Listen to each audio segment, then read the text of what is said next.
In the depths of the southern oceans, where the Atlantic and Pacific waters meet the icy waters of the Antarctic, lies one of the most terrifying sea passages in human history, a passage that bears the name of a famous English pirate, a route that has claimed hundreds of ships and swallowed thousands of sailors over the centuries. This is Drake Passage, the hellish gateway separating South America from the Antarctic continent.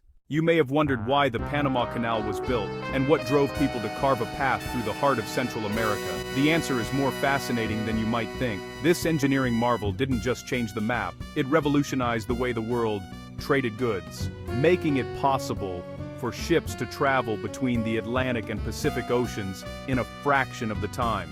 Many people believe the canal was built solely to connect America's east and west coasts, providing a shortcut for commerce and military ships.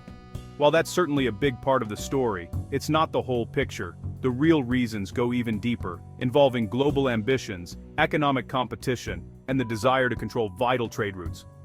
Another powerful motive was the fear of the treacherous Drake Passage, a notorious stretch of water over 620 nautical miles long, between Cape Horn and the Antarctic Peninsula, infamous for its violent storms and shipwrecks. The canal offered a safer, faster alternative, forever changing maritime history.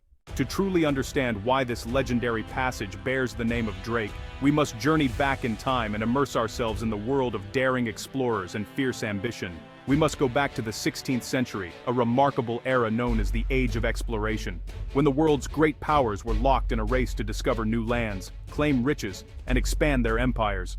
This was a time of great uncertainty and adventure, when the boundaries of the known world were constantly being pushed further by brave navigators. In that turbulent era, the British and Spanish empires fiercely competed to control global trade routes and seize new territories. Their rivalry was not just about wealth, but about power, prestige, and the right to shape the future of the world. Oceans became battlefields, and every voyage was a gamble with fate. Amid this historical backdrop emerged Francis Drake, the English privateer and adventurer who was no ordinary sailor. Drake was both feared and admired, a man whose exploits would become the stuff of legend. He was a master navigator, a cunning strategist, and a relentless pursuer of fortune. He became a powerful tool of the British Crown, sent to challenge and ultimately break the Spanish dominance in the New World. Drake's daring raids and bold circumnavigation of the globe struck fear into the hearts of his enemies and inspired awe among his countrymen.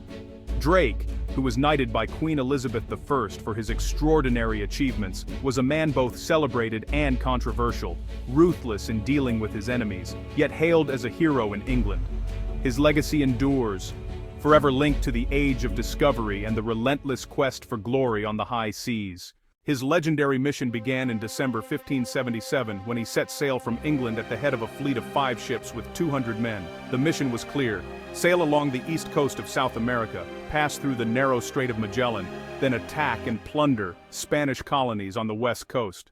When Drake reached the coast of Argentina in April 1578, he faced a mutiny among some of his men. His response was swift and decisive. He executed 40 men by hanging as a warning to the others. Leaving 2 ships in Argentina, he continued his journey with only 3 ships. But the Pacific Ocean was far from calm. As the small fleet ventured further from the safety of the coast and into the vast, open waters of the southern Atlantic, they were suddenly ambushed by a storm of unimaginable fury. The sky darkened in an instant, and the wind howled with a force that seemed almost supernatural, whipping the waves into towering walls of water. The sailors, seasoned as they were, had never witnessed such a violent tempest. The ships groaned and creaked under the relentless assault, their sails torn and masts straining as the storm raged on. The storm was the kind that would make even the bravest and most experienced sailors shiver in fear. Lightning split the sky, illuminating the chaos for brief, terrifying moments. The crew fought desperately to keep their ships afloat, clinging to ropes and shouting orders above the roar of the wind and the crashing of the waves. Many feared that the sea would claim them at any moment, and prayers were whispered into the darkness. In the chaos, the 3 ships were torn apart by the storm's relentless power, scattered across the raging ocean. Drake, the fleet's leader, lost all contact with the other vessels. Each ship was now alone, at the mercy of the unforgiving sea, with no way to know the fate of their companions. One of the ships, battered and believing that Drake himself had perished in the storm, made the difficult decision to abandon the mission. Turning back, it fought its way through the tempest and eventually limped home to England, carrying with it tales of the storm's unimaginable power. The second ship was not so fortunate. Swept southward by the raging winds and currents, it vanished into the unknown, disappearing forever into the cold, uncharted waters. It was lost to history, swallowed by the very passage that would one day bear Drake's name, a place where few dared to venture. Drake himself, determined to find his lost companion, pressed on to the very edge of these terrifying waters. There, he was confronted by a sight that would haunt any sailor: colossal waves, some as high as mountains, crashing endlessly against his ship. The wind screamed, and the sea seemed intent on dragging them all to a watery grave. Drake realized that to continue would mean certain death for himself and his crew. In that historic moment, Drake made a decision that would change the course of his journey, and history itself. He wisely chose to turn back, steering his battered ship north along the wild and unfamiliar west coast of South America.